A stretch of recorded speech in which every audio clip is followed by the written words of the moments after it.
thanks for attending this week's CSP seminar. So this week we are very pleased to have Professor Flavio Calmon from the EE department at Harvard. So Flavio did his PhD from MIT, and he's currently a professor at Harvard, and his research interests are in information theory, signal processing, and machine learning.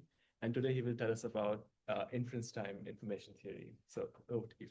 Yeah, so thank you so much for the invitation for the seminar. It's a pleasure to be here. You know, as a information theorist from New England, the University of Michigan is a very important place because it's the alma mater of Claude Shannon and Tom Brady.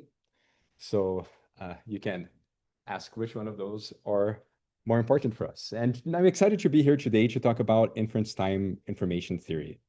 So this is what I'm going to be doing next. I'm going to start by giving a brief motivation for this set of problems that my group has been working on for the past year and a half called on inference time information theory. And then I'm going to dive deep into two specific applications on watermarking that brings together optimal transport and coding theory in this problem of trying to add signals into the output of a large language model. I'll be talking about two problems in this area.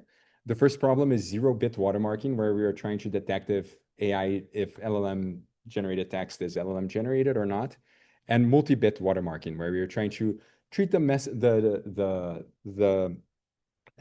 LLM as a channel and trying to send multiple bits a message through the watermark. But let me start with a brief motivation of what I mean by inference time information theory.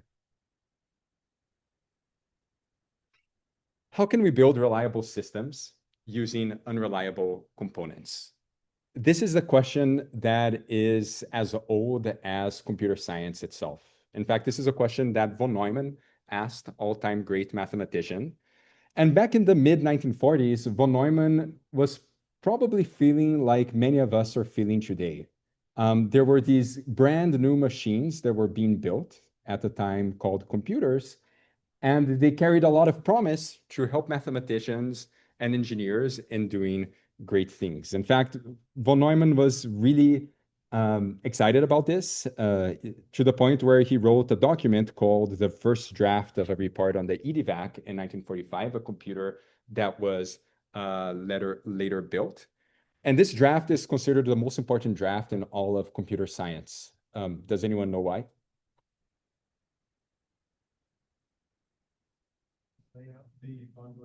Exactly. Perfect. Because this is a draft that introduced the von Neumann architecture, which is the way that we build computers today, designing a CPU, control unit, registers, memory for instructions and data, I/O devices, and things like that. But at the time, these computers were very unreliable. In fact, in the draft, von Neumann writes that malfunctioning of any device has, however, always a finite probability. Any error may vitiate the entire output of the device.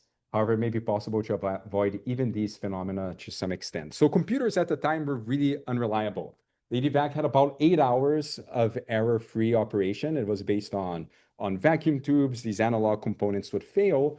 And it was really hard to keep them operating, doing hard computations for a long period of time. In fact, von Neumann was so interested in this problem that a few years later, in 1952, he gave a series of lectures at Caltech called Probabilistic Logics and the Synthesis of Reliable Organisms from Unreliable Components. Von Neumann would use this term organism to denote a circuit, where he studied and introduced different ways of adding redundancy to these circuits, adding for example, error-correcting circuits, so you could operate these devices for a longer time.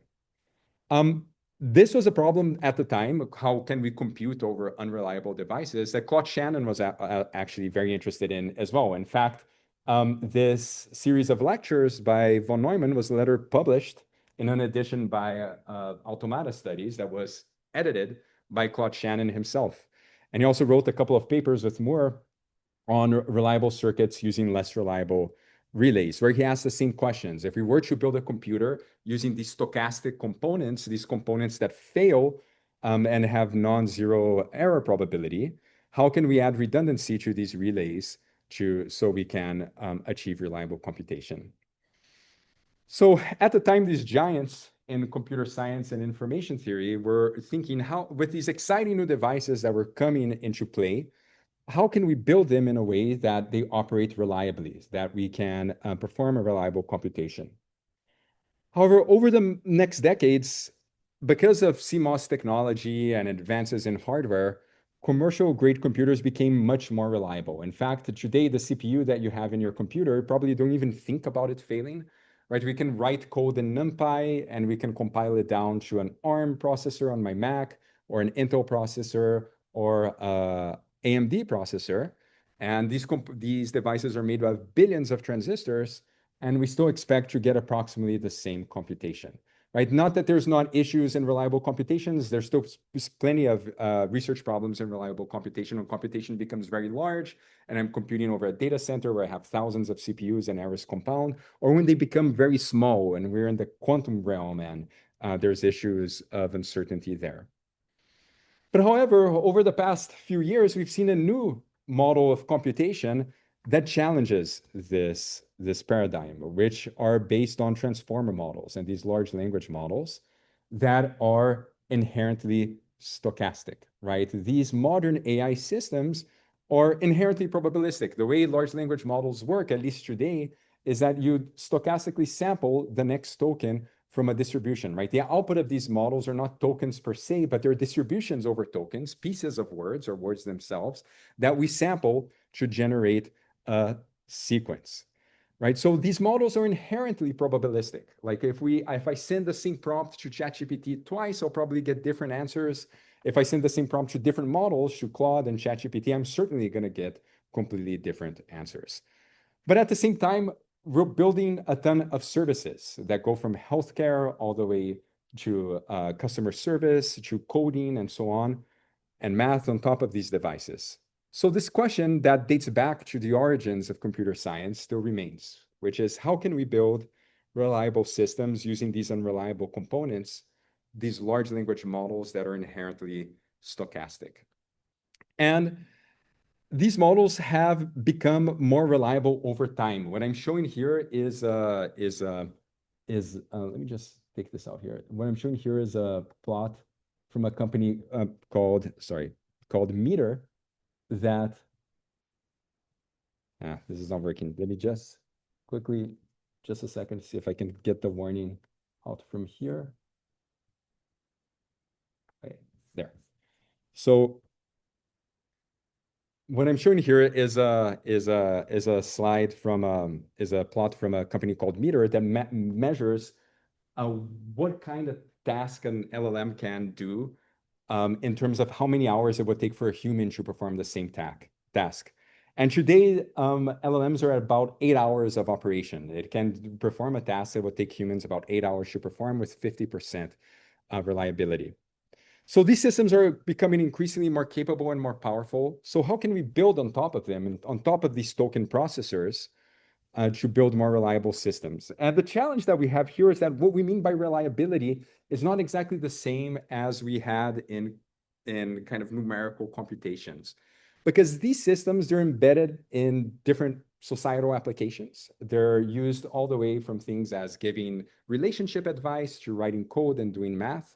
So the notion of reliability here is broader. It's not just having the exact computation that we want, but we want these models to perform consistently, to be trustworthy, to understand why they're potentially producing certain outputs and steer them to good points of operation, to preserve privacy, for example, if they have access to your own personal data and so on.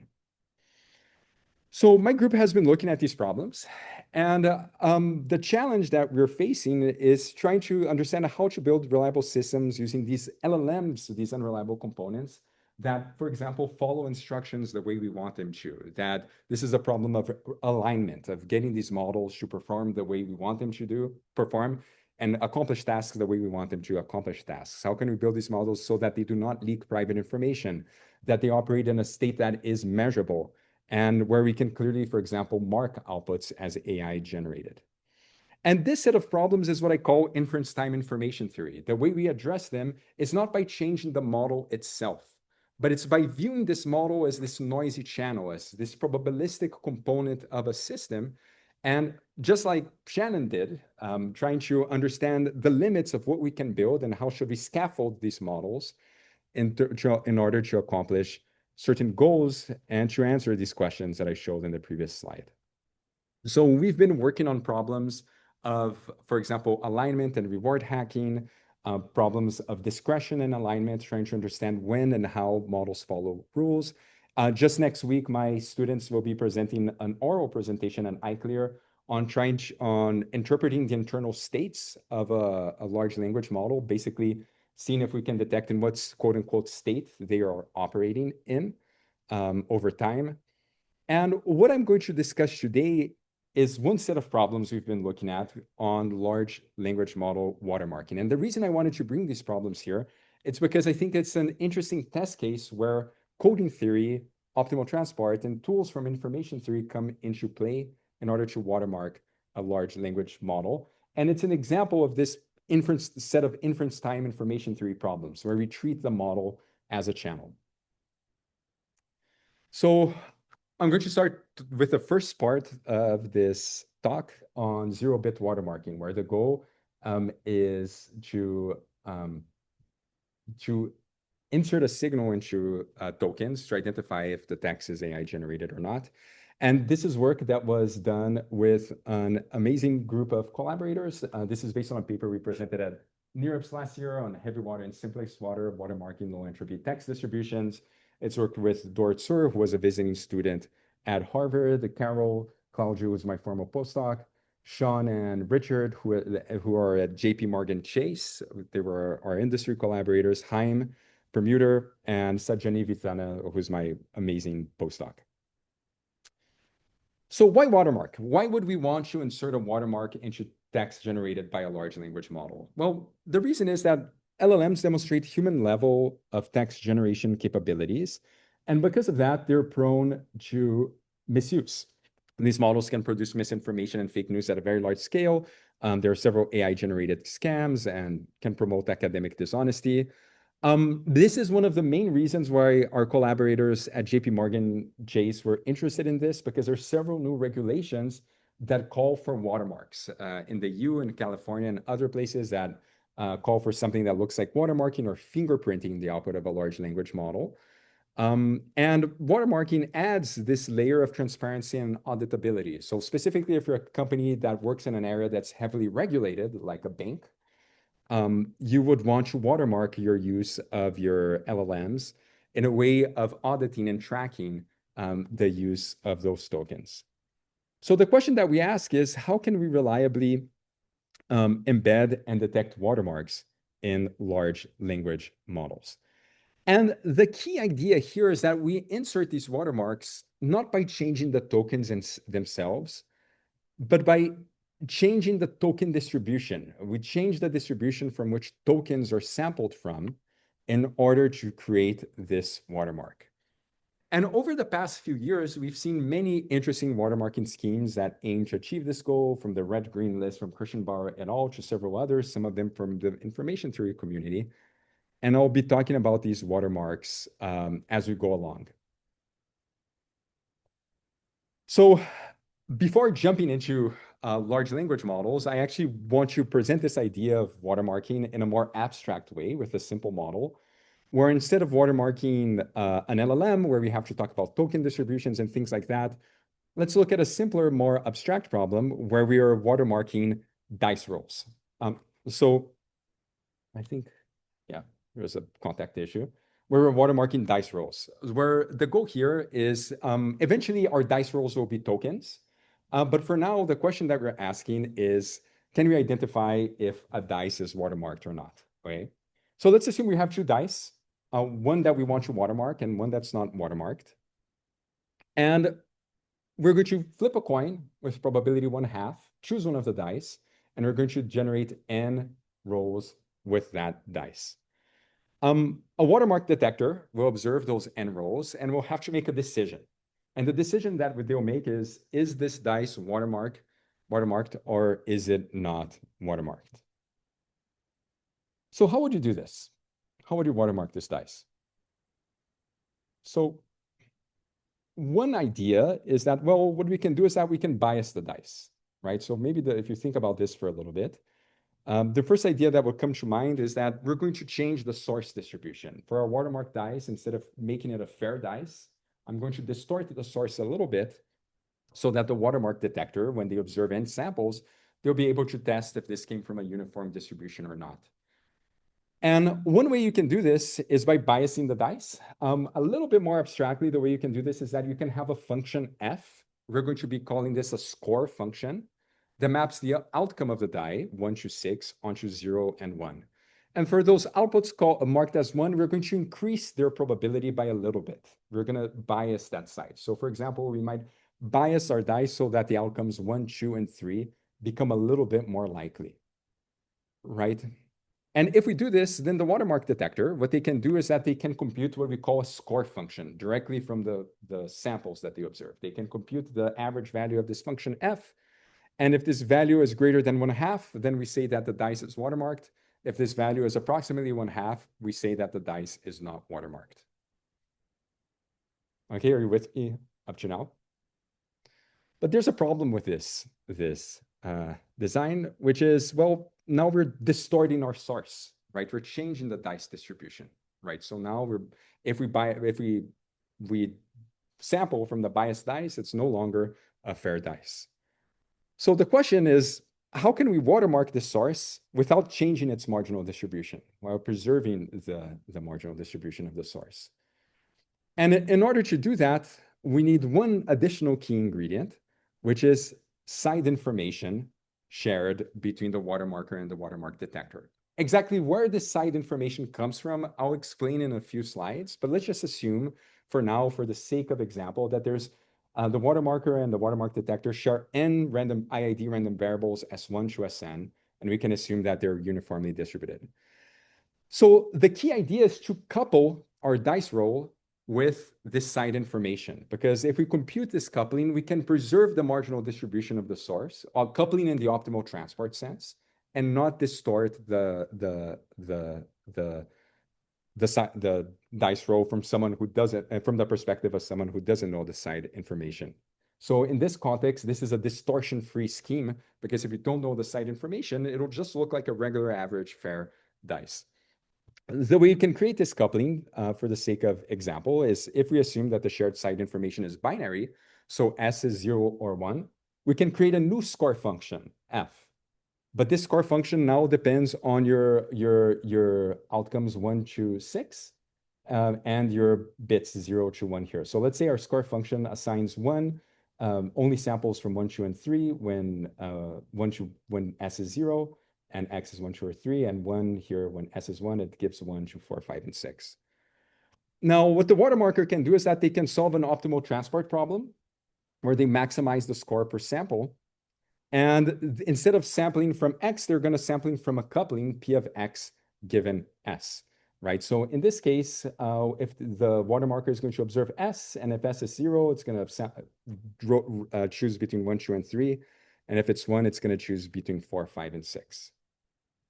Now, the watermark detector, when they observe the samples, they can try to determine which one is watermarked or not. So I'm going to do a risky thing here and ask the audience. So given this coupling, given that we're sampling from this conditional distribution, which sample is watermarked, sample A or sample B?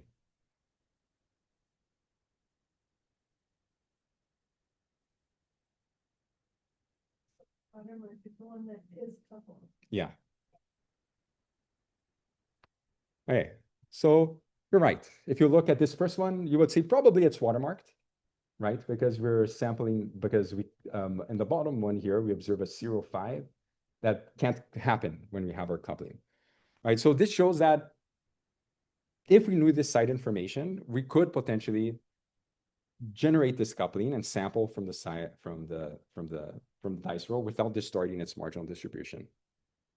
So let's go back to the LLM world. So in the LLM world, what the watermarker will observe are next token distributions, right? What they will observe is the distribution of the next token, P of X. And this is what they're going to couple with their side information. So instead of dice rolls, we have tokens that we're sampling from. And The watermarking process will follow 3 steps. So first, this watermarker who has access to the large language model will observe the next token distribution. They have access to the site information, and they're going to compute a coupling to maximize the score function, right?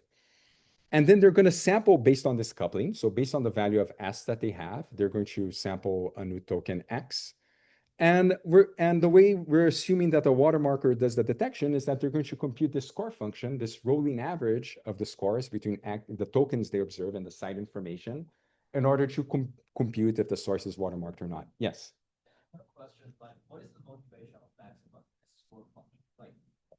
Like for what is the physical meaning of this score function? Why do you call it score? Yeah, we call it a score because this is a modeling assumption on the detector that is common for most of the watermarks. And it's a score because we want the watermarker to detect. It's just this function that they compute where the watermark detects without knowing the distribution of the source. So the challenge here is that the distribution over tokens changes at every next token. And we're assuming that you're trying to detect this directly from text and knowing the site information. And in order to do this, you compute this score, this rolling average. This would change, for example, if the watermarker had access to the model, like white box access to the model, and could compute next token distributions. But here we want to detect it directly from text. Does that answer your question? Yeah. Any other questions? Okay. So, and just to be clear, most watermarks that you see out there, they're going to fit in this kind of layout. So there are 3 ingredients for an LLM watermark. The first one is the shared site information between the watermarker and the detector. The second one is this assumption that we have on a score function known at the watermarker and the detector. This is what the watermarker is going to compute their coupling against, and this is the average that the detector will compute. And we need to compute this coupling that maximizes the score function. So let's address each one of these in turn. So how is the site information generated in practice? So for most practical watermarks that I'm aware of, this site information is generated by hashing previous tokens and shared keys, right? So basically, you're going to look at the sequence of previous tokens, and you're going to compute the hash of that, maybe with a shared key. And based on that, you're going to use that to see the random number generator from which you're going to generate a sample of this site information. This, of course, couples the site information and the text generation process.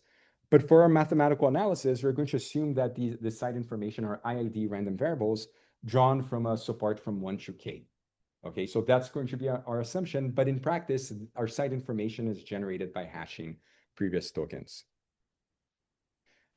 This coupling is computed by the watermarker by solving an optimal transport problem. Even though this might seem at first like a large optimization problems because models have hundreds of a vocabulary of hundreds of thousands of tokens, most of the tokens have very little mass. So we can restrict this optimization for only the top 50 tokens, and the computational cost of solving this is very small relative to the cost of like generating your next token prediction. And the design question that's left is, what score function should we use? What is this function that the watermarker will compute and we should optimize against in order to optimize our watermark performance? And that's what we're going to focus on next. Yeah. So K is the number, is the cardinality of your site information. For example, if each site information is a bit, K is 2, but it could be more. I'll show it in a little bit. Like usually we choose K to be of the order of 50 or 100. Yeah.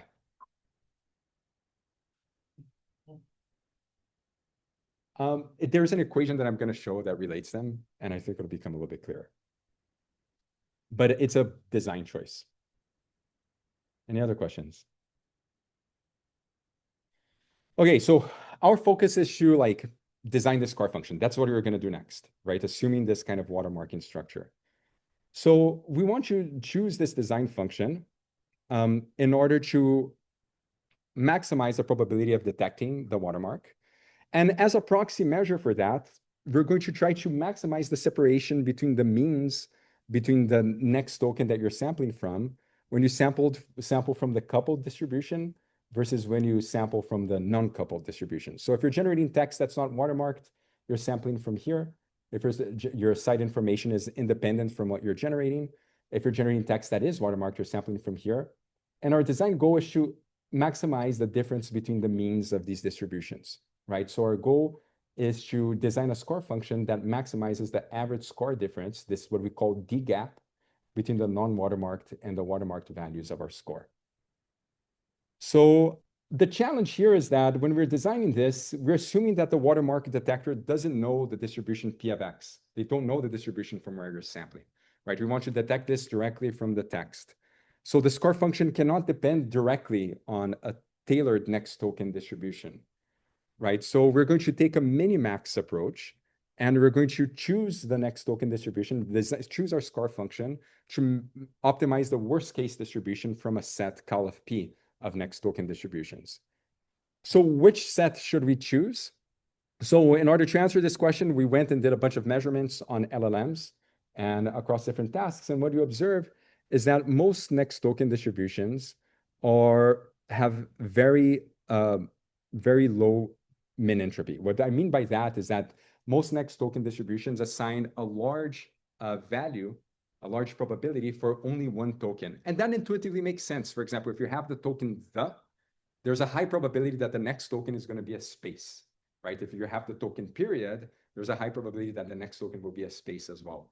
And what you're looking at here is on the x-axis, the infinity norm, the max probability of next token distributions that were sampled from LLM generation.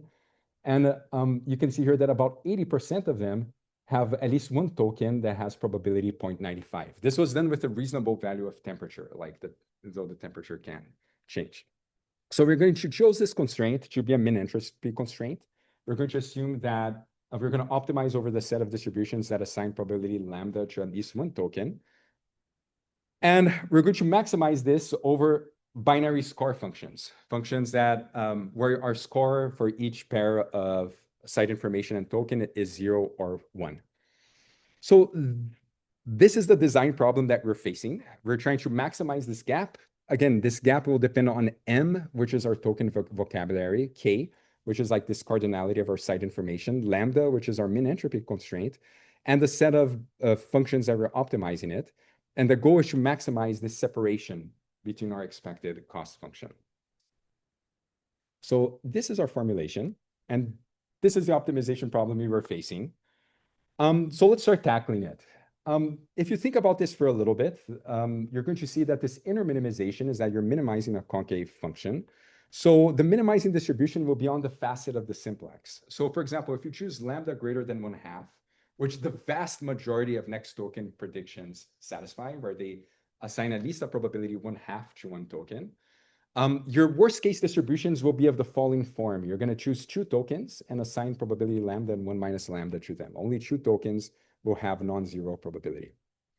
Now, this has a very important implication because if your worst case distribution assigns non-zero probability to only 2 tokens, what that means that the performance depends on the minimum distance between pairs of rows of your score function. What I mean by that is that if I lay out my score function like this, where on the rows I have the cardinality of the tokens from 1 to m, and on the columns I have the cardinality of s, you can view the score function almost like a code book with values 1 and 0. And the performance will depend on the distance, intuitively, between pairs of code words in this code book that depends on your worst case distribution P of X.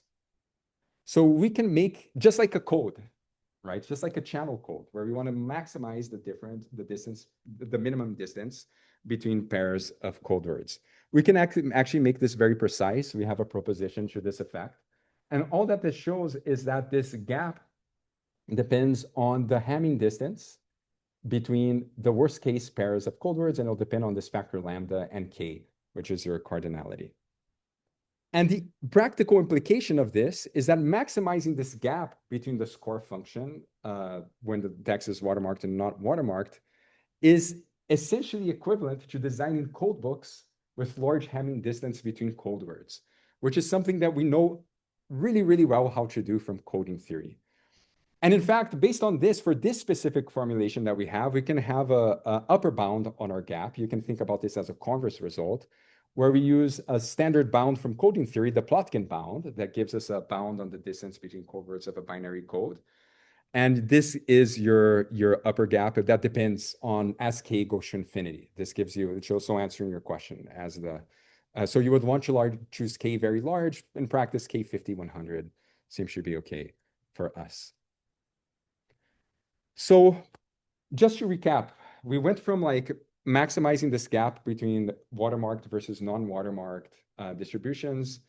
We saw that the worst case distribution under our assumption is equivalent to looking at pairs of cold words for the scar function. And the performance will depend and designing a good scar function will basically boil down to designing your scar function using codes that achieve the Plotkin bound or approximate the Plotkin bound. And we know codes that do that. One example of such a code is the simplex code. And that's our idea, right? To design the scar function using a code that approximates the Plotkin bound. And our choice was the simplex code. And this leads us to our first watermark design, which we call simplex water. So again, the watermarking process will happen in 3 phases. First, the watermarker will observe the next token distribution, observe the site information, and compute the coupling that maximizes this score function here, assuming that the site information is uniform. Then it'll sample condition on the site information that it has, step 2. And then the watermark detector will simply compute this rolling score function. And the key change here is that our score function is based on the simplex code. So let's see how this works in practice. So I'm going to give you one example. So this is an experiment done on Llama 2.7b on the financial Q&A data set. It's a standard benchmark for large language models. What you have here on the x-axis is, you can think about this as distortion, right? So this is the cross entropy relative to the unwatermarked LLM.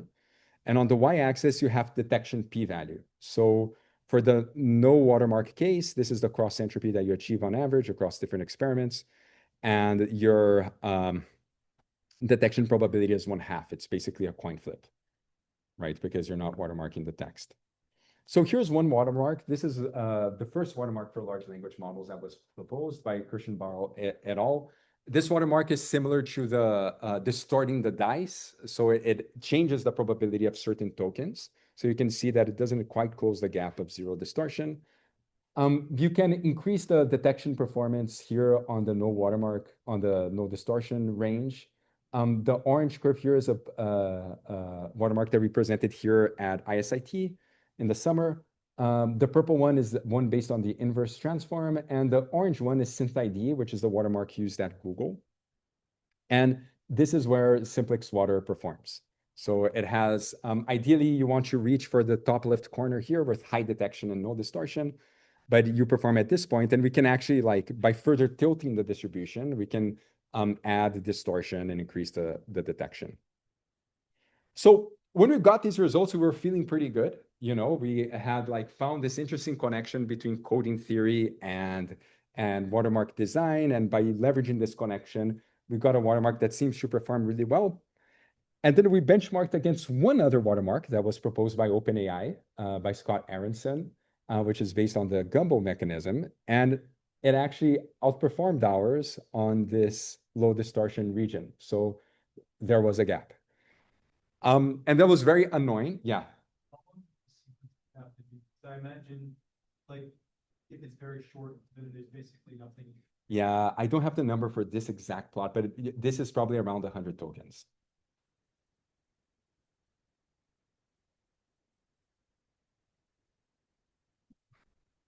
So this was compared to the watermark from OpenAI, and there was a gap, right? So we were like, oh no. So how can we improve our design, right? So we went back to the drawing board. And what we realized is that here there's one really important design restriction that we're imposing on ourselves, that we're constraining our score function to be binary. And if you look at the OpenAI watermark, their score function is not watermarked. It's not binary. It's based on this Gumbo function that could take any real value, right? So the question is, why restrict ourselves to binary? But if we're not restricting ourselves to binary, which value of the score function should we choose, right? So like any information theorist, the first thing that comes to mind is like, well, let's just use a random code book. Let's just choose this uniformly at random and see how this performs. So the idea is that let's use a random score function or code book where each entry of this matrix of our score function is sampled from a distribution P of F. Yes? Yeah, question on the definition of this gap function. So if you look at the exploitation, that should be linear in f and px. Then after you maximize over the conditional s in the x, which is your expression in the black font, it should be convex in both f and dx. Then your maximum order may not equal the maximal. So why do you define your order like this? Is it possible to swap and get another definition? It's not convex. It's not convex because I'm hiding here in the max the constraints.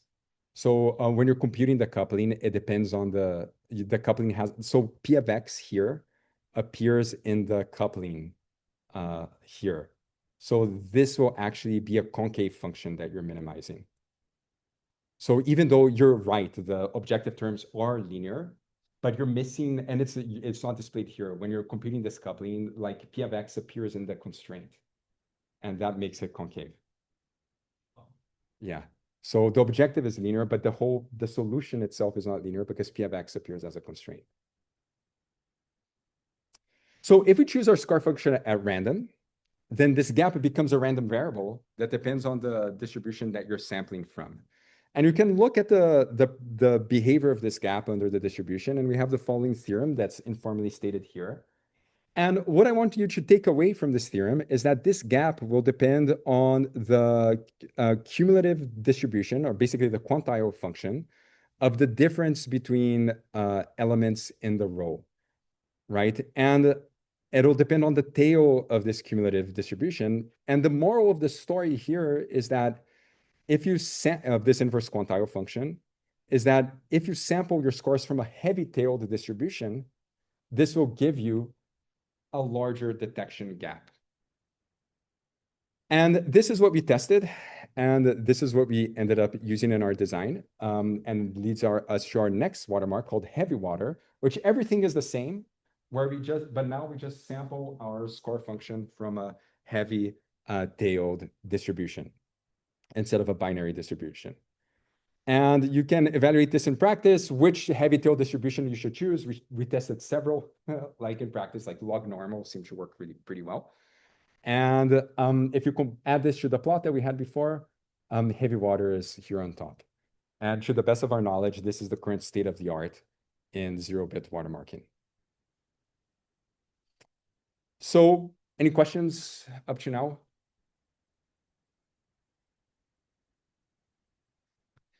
Okay. I guess I have a question. Yeah. So, like, if this watermarking only works if people don't manipulate the text, that's right. Yeah.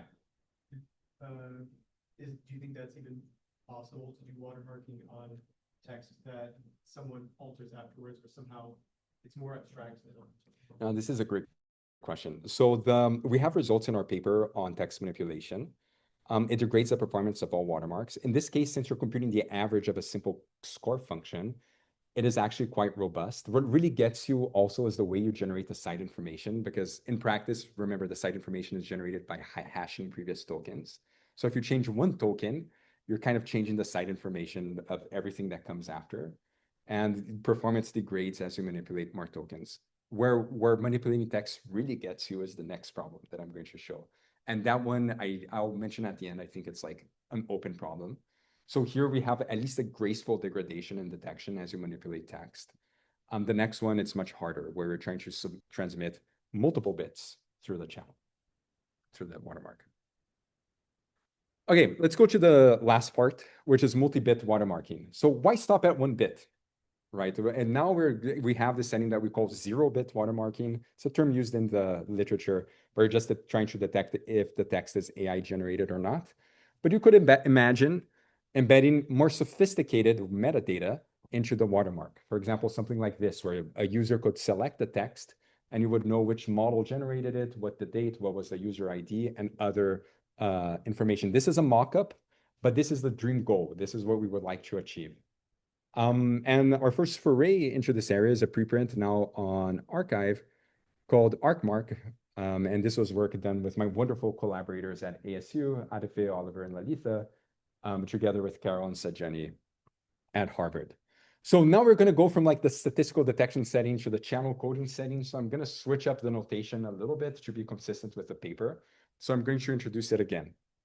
So this is the problem of multi-bit watermarking. So again, we have a large language model, and this large language model generates next token distributions that here we're generating by, we're denoting by Q of xt. And now the difference is that the watermarker, instead of only inserting a single bit, if the text is watermarked or not, what the watermarker wants to insert is a message. And now K here will denote the length of the message, the number of bits that we're going to transmit, the payload. So could be a message that's 3 bits long, 8 bits long, 16 bits long, and so on. So the watermarker, having observed the output of the LLM and the message, they're going to decide on what is the next token that we're going to sample from, and sample the distribution that you're going to sample from, and you're going to sample this next token. And the decoder will observe this sequence of tokens and try to decide what message was transmitted. This is a very interesting problem in the sense that it's a communication channel where you have instantaneous feedback, where you have causal information about the state of the channel, namely because as soon as I sample the token, I know exactly, as long as the text is not manipulated, what the decoder will observe. And we're going to assume the availability of side information as well, like the previous case, some shared secret, some S that's generated per token, that might be generated in practice by hashing previous keys, keys of previous tokens, and so on. So what is the capacity of this communication problem? So let me define exactly what I mean by capacity next. So we're going to be operating in the distortion-free regime. So what we're interested in is to preserve the marginal distribution that we're sampling from. That's what I mean by distortion-free. So for someone that doesn't observe the shared secret, doesn't observe the site information, text will look like it was generated directly by the LLM, where the probability is over the shared site information S. So in order to compute capacity, we're going to assume that the distribution, token distributions are IID. Of course, this does not hold in practice for large language models.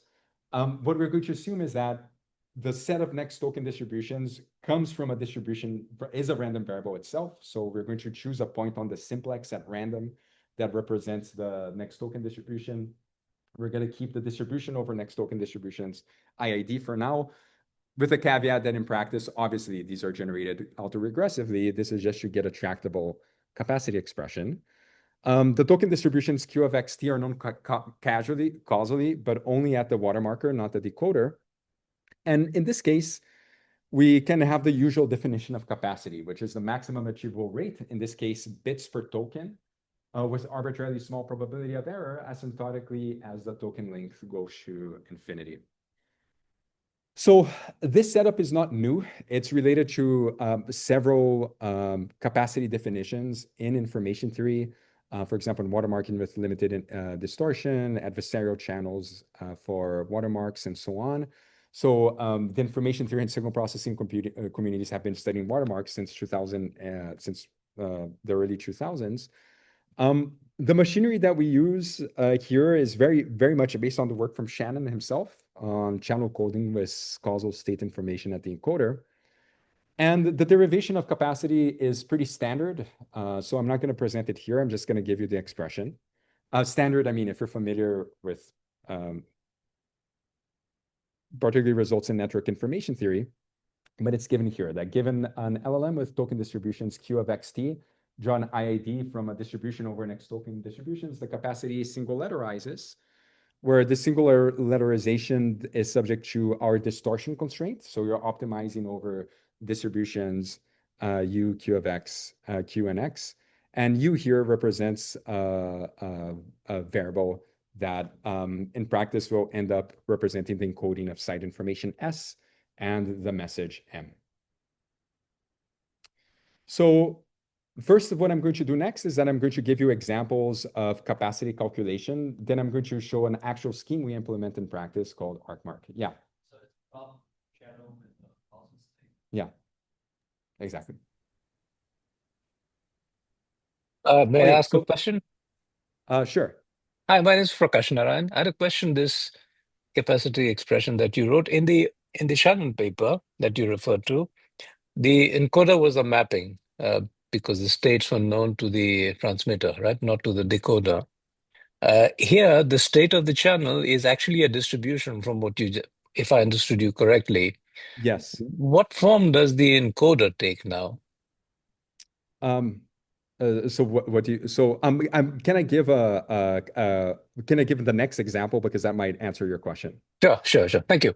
Yeah, so I think the next example might address exactly that. Okay, so this is an example of capacity calculation. Let me just give you the channel that Prakash. Hopefully, this answers your question. I'm just going to give you one expression for the capacity calculation. Then I'm going to show exactly how this encoder will look like. All right, good. Thanks. Okay, so now we're going to assume that the token alphabet is between 1 and n, and the LLM distribution works in the following way. I'm going to choose 2 tokens uniformly at random, right? And the positions that I choose are equally likely, and I'm going to assign probability 1/2 for each one of these tokens. So the next token distribution is random, but it's known at the encoder. So the encoder gets to observe what distribution you're sampling from. In this case, this is the capacity expression as n goes to infinity. So we get about 0.27 bits per token. So how do we reach this capacity? So to your point, how does this encoder look like? Let me give you a very simple example. So let's assume we only have 4 possible tokens. And in this case, capacity is achieved by choosing your auxiliary random variable to have 2 values, big or small. And here are the output of this is the kind of channel state. This is the distribution that's known at the encoder. So you could assign half either to tokens 1 and 2, 1 and 3, 1 and 4, 2 and 3, 2 and 4, and 3 and 4. And the mapping from site information U and the distribution Q will be something like this. As you can see, the marginal distribution is still uniform as long as U is uniform. So you choose X deterministically based on the value of U and Q. So just to make this clear, you can view here X as the quote unquote channel input. Q is the next token distribution or the state of the channel. And U is what gives you the coupling between the site information and the message symbol. This is a simple construction for n equals 4. For the more general case, for this channel, we can generalize this construction to n tokens by putting everything on a circle. So this is a construction that kind of motivates our practical watermark that we actually implement in practice, ArcMark. Because if you were to extend this from n tokens to more tokens, the way you can do this is by assigning each token an equally spaced point around the circle. And in this case, your site information U, you can take it to be uniformly distributed over the circumference. And given U and 2 tokens I and J, right? This is where we're restricting our value. We can choose the one that's closest in arc distance to your distribution U. And you can show that this construction for your binary channel actually achieves capacity. So this generalizes this n equals 4 case that I presented in the previous slide. And this inspires our actual watermark that we test in practice called ArcMark that I'm going to present next. So for ArcMark is an extension of the scheme. It's called ArcMark because we watermark on the arc on a circle. So we do the same thing. Now you assign for each token X an equally spaced point around the circle. And you're going to pick P spots that will represent your code word symbols. So to watermark, given a message M, we use a P-array linear code where we map your message to one of these P values here. And we're going to mix it with our secret, which we're going to assume that's also a uniform distribution over 0 to P minus 1. And the site inform and we're going to kind of XOR to add modulo 1 this the message symbol that you're transmitting at time t with your site information S. And this will give you ZFT. And so given this ZFT, we're going to couple it now with your next token distribution XFT that's the closest in arc distance. And we're going to do this by solving this optimal transport problem. So to choose XFT based on our symbol ZFT, where ZFT is a mixture between your site information and the input of the channel, we're going to, and given the token distribution known at the encoder, we solve again an optimal transport problem. that will produce our token sample X of t. So we're going to generate tokens in this form. And to decode, we did a very simple thing for now in our paper. I think there's many more sophisticated things you could do, where we use minimal distance decoding. So basically, in order to decode, what the decoder does is that they just, again, they have access to the site information, and they're going to choose the message M that gives you the minimum arc distance on average to the symbols that I'm transmitting. Let's see how this works in practice. So what you have here in these plots, on the x-axis is the token length, and the y-axis you have message detection accuracy. And then here we're using a random code where we're transmitting 3 bits. Here the model is Llama 38B, and the task is, again, a question and answering task.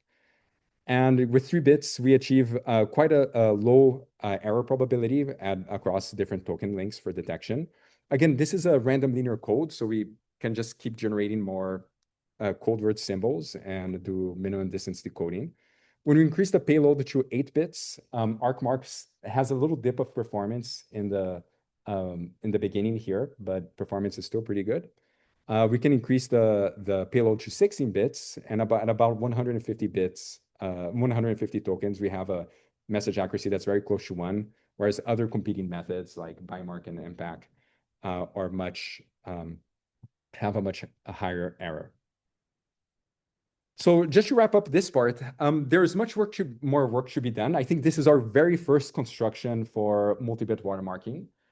There's more interesting questions here on evaluating capacity, especially in more idealized cases. You can still assume that our distribution is IID across distributions, but it would be nice to use a distribution that more closely reflects what looks like what we get from LLMs.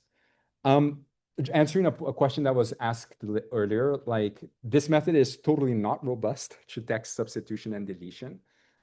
As far as we tested, most multi-bit watermarks are not robust to text substitution and deletion. It would be interesting to think about other code constructions that can handle that.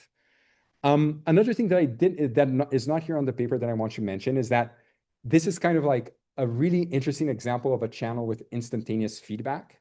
And in this case, there might be other methods like posterior matching and so on that might render a much better performance in practice that we haven't explored.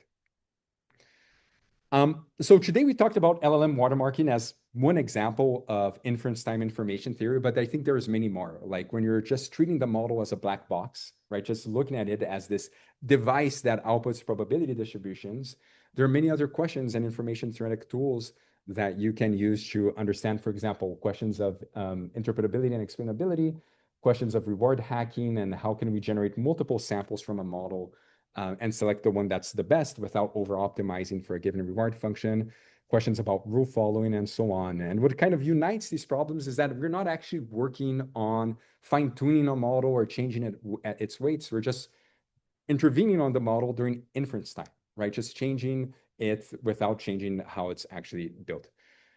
And to conclude, I want to return to a question that I asked in the beginning of the talk, which is how can we build reliable systems using unreliable components? And I think especially a lot of the graduate students in this room and many of us faculty and researchers are feeling a lot like Shannon and von Neumann probably felt in the early 50s. There's these amazing new devices that are emerging. They're incredibly powerful, but we still don't have a lot of mathematical tools to reason about them and to build systems using these token processors, these large language models as a component. And I do think that if we're going to continue increasing this like meter curve, this capability and the ability of what tasks a large language model can accomplish reliably, information theory will be really key for this. This way of thinking about these problems probabilistically, thinking about it from a fundamental point of view, using tools from coding theory, perhaps not directly, but indirectly, this idea of adding redundancy to get better improved performance will be really key for reliable AI in the future. Thanks. That's it.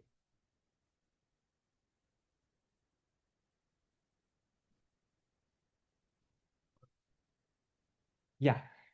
So yeah, I can see your ArcMark coding scheme has very low probability of error, but what is the code rate and how does it compare to the capacity? It's way before. It's way below capacity. Like we're not even close. Like let me just go back to this slide. So we're here at like, so to be clear, ArcMark does achieve capacity for this idealized like true token distribution. So in that sense, like when you're choosing true tokens or probability 1/2, it achieves capacity. But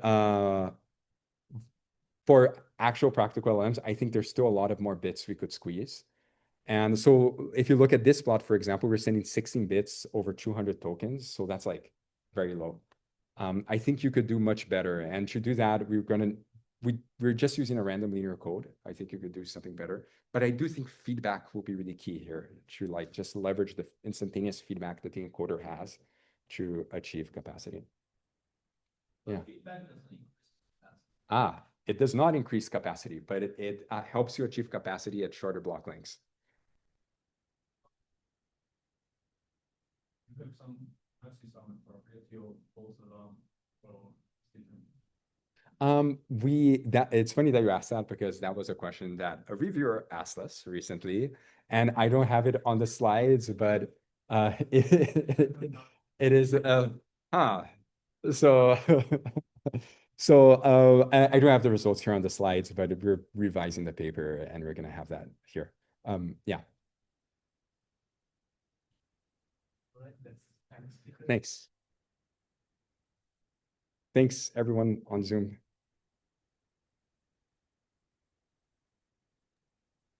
Thank you. Thanks. Yeah, it was great meeting you, Laura. Thank you. Bye, Prakash. Great seeing you. Thanks. Good seeing you. Thank you. Thank you. Very interesting. Thank you. Thanks.